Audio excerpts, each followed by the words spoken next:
Hi, it's Laura. Thanks for joining me.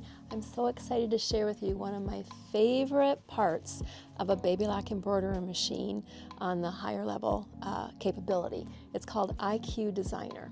And if you're somebody who has never digitized before, but you like the idea of starting from scratch or scanning an outline from a coloring book page or maybe somebody's handwriting or taking a built-in shape or stamp and creating your very own embroidery designs, you can do that in some of these baby lock machines, and I'm going to show you how easy it is. I'm going to enter IQ Designer. So I have a background that I can play with, and you can pull in your own designs, you can scan things, but I'm going to take a built-in stamp. That's what Baby Lock calls it. It actually looks like a shape. There's several in here.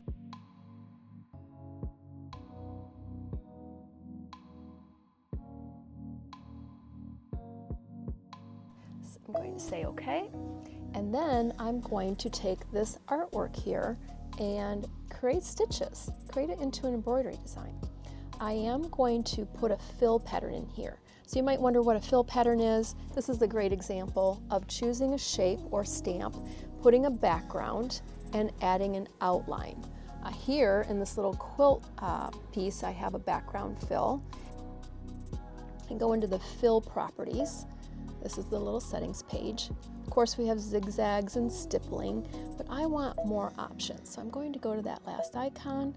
I'm going to choose from one of the 30 built-in background fills. You can see there's just so many to choose from. And I'm going to choose something kind of basic. I'm going to choose this little crisscross pattern, say OK, assign it a color, just for visual sakes, because I can use any embroidery color I choose in thread. I'm going to give it a gold background, say OK, and assign it by tapping in the middle. I've just assigned it some stitches. Now we need an outline. So I'm going to go up to the line properties and open up the paint bucket. I'm going to go into the little settings area of the line properties, and I have several outlines here to choose from. That's just kind of pretty. So select it, choose it a different color just for contrast. How about red? And all I need to do is tap the line itself. Before I move any further, if I wanted to erase any part of it, I have an eraser. I could choose my shape and size of eraser, and I could start erasing away part of the design if I wanted to. I could actually take away anything I applied if I made a mistake or I just wasn't happy with an edit that I made.